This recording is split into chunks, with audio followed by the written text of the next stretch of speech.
Hey everybody, welcome back to Breakfast with Bob at Super League Malibu. My name is Bob Babbitt. We're brought to you by Master Spas, SFuels Go Longer, HOKA Let's Fly, deboer wetsuits, Forum Smart Swim Goggles, Zoot Sports, the original triathlon brand, Quintana Premium Plus Sports, and of course our Challenged Athletes Foundation. Our next guest, 2020 Olympian Summer Rappaport, joins us. How you doing, Summer? I'm doing good. How are you doing, Bob? I am spectacular. So we were just chatting about when you qualified for Olympics in the test event in Tokyo. It was 2 years, right, before the games. It was a full 2 years. There's a lot of time for things to radically change and to try to sort things out. It's funny because you talk to some people, they're like, you know what, I needed that year. I wasn't quite ready. Then other people are like, I was so ready. And that year was a bummer for me. What for you?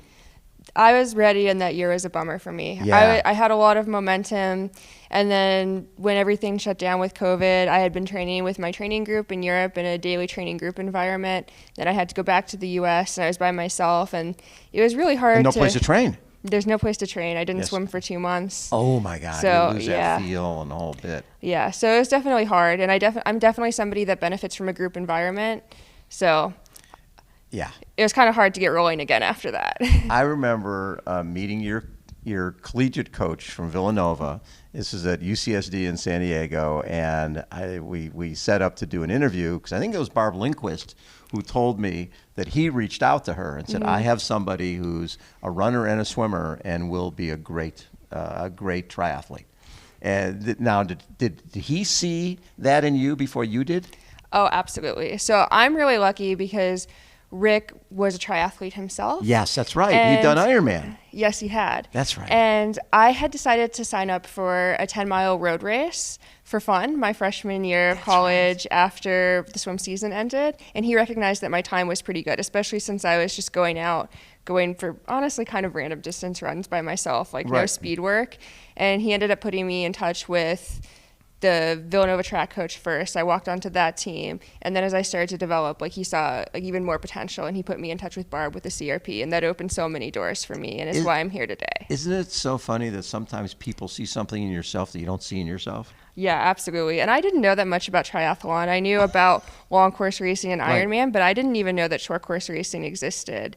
And yeah, it's great that the CRP exists to kind of educate athletes on what else is out there and I guess the Olympic process for triathlon. And a lot of times a swim coach doesn't want you to run, and a track coach doesn't want you to swim.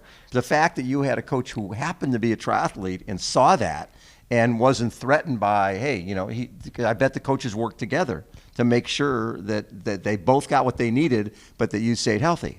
They did. It was great. I was so fortunate, and I don't even think I realized how fortunate I was at the time. Yeah, you thought everybody does that. Oh, every swim coach will see, she should go do triathlon. I'll call up the person from triathlon.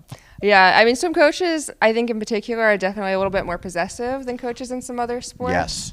But I mean, Rick was never like that. So I knew I was lucky with him, but I don't think I knew how lucky. So when you then you go to Colorado Springs to be part of the USA Triathlon program?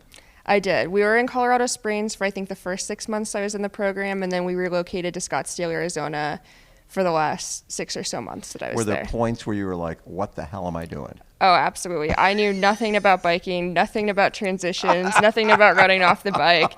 And every day it was kind of like, you want me to do what? Yeah.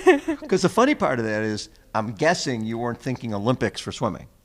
Oh, or were no. You? Yeah. I mean, I would say a mid-tier swimmer at a mid-tier program and like a mid-tier conference. So in track, same thing? The track program was actually really good. Yes. But I mean, I didn't really have enough time to develop. I feel like I had more potential as a runner, but I never really got to see it through. Yeah. But I don't regret the pathway that I took either. But it's not like you were thinking growing up, I'm going to be an Olympian. I always wanted to be an Olympic swimmer, but I mean, it became more and more apparent as I got later in high school that just wasn't in the cards for me. So then all of a sudden that Olympic dream becomes reality, that, oh my God, I think I can go to the Olympics. And when you go to the test event in Tokyo in 2019 before COVID and you get your spot, I mean, did you surprise yourself? No, I didn't. I had 3 podiums at my 3 preceding World Triathlon Series events leading into that, so I knew I was fit. I knew I was in a good place. And I knew that as long as I executed to my level, I could qualify. That's so cool. And so what was the Olympic experience like for you?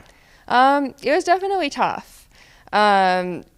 Just like having the COVID year where I was in North Carolina with my husband most of the year instead of with my training group. I was definitely less focused during that period. I do think a lot of people were less focused since there were no competitions. Right.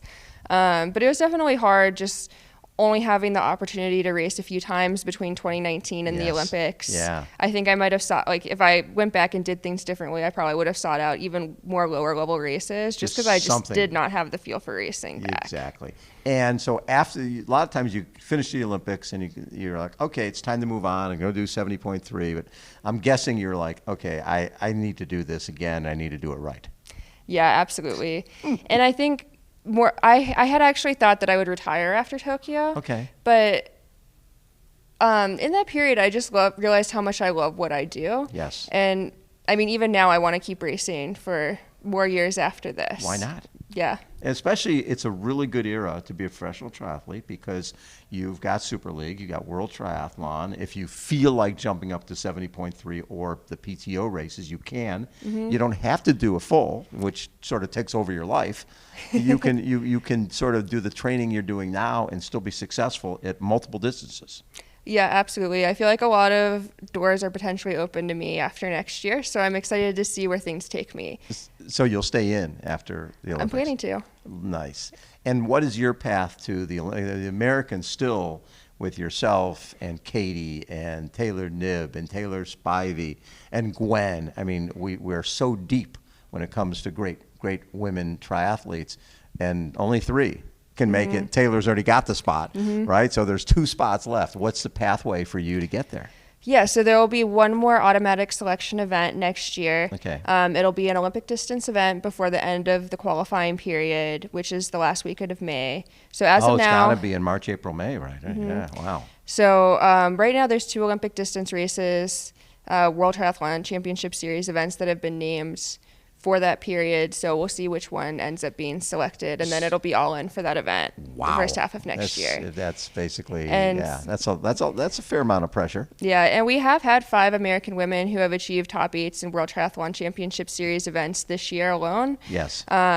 The 2 Taylors, myself, Katie, and Kirsten. Yes, Kirsten Casper, yes, exactly. So, I mean, we're such a deep country. I mean, no matter who gets the spots is a deserving athlete, and it's just a shame that we can't bring all of us. Exactly. But then the nice thing is there's, in a lot of sports, in swimming or in track, there really isn't much besides the Olympics, right? Unless you decide road racing. But you're at this point, there's, you've got so many great options in case. Yeah, absolutely. If the Olympics doesn't happen, you can go do other stuff. And Super League, have you been enjoying the Super League? Oh, I love Super League. It's so fun to race in such a fast-paced format, and there's great crowds at a lot of the events we do, a lot of energy, and it's great to be part of that environment. Very cool. And the Warriors, is that a totally U.S.-based team? Totally U.S.-based team. So that's a lot of fun, too. It's definitely a different experience being on a team with people that we're really direct competition for slots with. But luckily, we all get along pretty well, so we don't want it to trickle into the dynamic. That is wild. What do you look back at as your best race, the race that you're proudest of? I would actually say I think Hamburg 2019. Okay. I was 3rd in that race, and it was in pretty terrible, pretty wet conditions. Oh, yeah, I remember that it was rainy, and those roads are pretty slick when it gets wet. Yeah, it's pretty slick, and I won in a sprint finish, which I think is maybe the only sprint finish I've ever won in my life.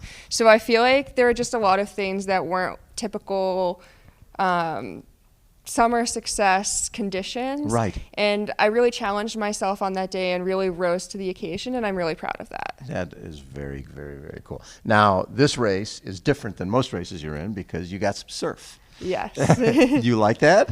I do. I lived in California for 6 years. I'm not currently living in California, but I spent 5 in San Diego and 1 in Orange County.